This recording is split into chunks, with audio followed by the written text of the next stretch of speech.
Welcome to BreitWerks. So today, since most of the world has reopened, but some of you are still stuck watching YouTube videos, I thought I'd make a video for the mere mortals. So if you are one of those superheroes that can change a 911 headlight in under 5 minutes, you can stop watching now, go look at one of our other videos.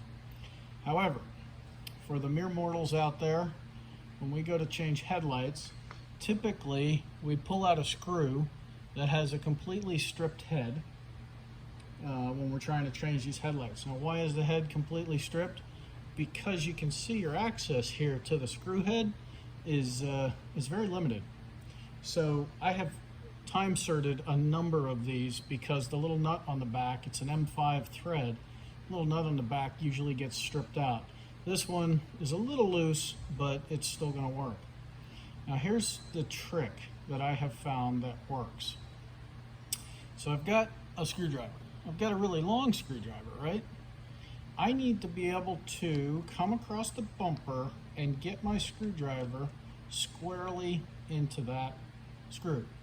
Now you'll notice that because there's enough wobble here, I can do that. But this is the natural state of where the screw wants to be. So what we're going to do is we're going to tweak the tab. Now, please hear me say that again. Tweak it. We aren't going to bend it flat. If we bend it flat, then we're not going to be able to hold the headlight in. We are just going to tweak this thing a couple of degrees, a very, very, very small amount, just like that. Just rocked it up a little bit. We want to make sure we do it square, so we're going to do the other side also. Just a tiny little bit, and then I fit my screwdriver again, and now I have straight on access. All right, so over the years, who knows why and how, these little tabs, they just get out of alignment.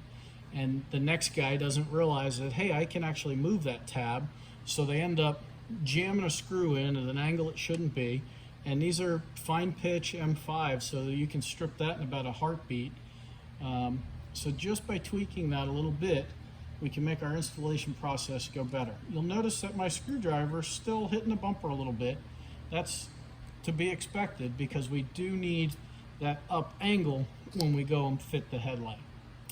So for those of you that are like, hey, how come you haven't fit the headlight yet? Well, I don't know if you noticed, but the locking connectors are all busted up. So we're not fitting the headlights until we can put new connectors on there and make sure that this thing is serviceable for many years to come. All right, well, hopefully I helped somebody who's struggling with a headlight installation project. There's a lot of really neat headlights out there now for retrofitting the old cars. We are using a set of Lee's headlights from 911 Headlights on this car. That's 9, the number 9, and then the word 11 spelled out. He's got some really cool looking stuff, and I guarantee you we'll do another video. But definitely take a look at your access. Good luck getting it out. You can see that's why I have all the tape here. This thing was jammed up. I don't know how in the world. They might have used an angle flathead to put this in, but it's pretty torn up. So you can definitely tell that somebody was struggling. And maybe next time they'll Google it up, find this video, and not have to struggle so hard. Thanks for watching. Check us out at BreitWerks.com.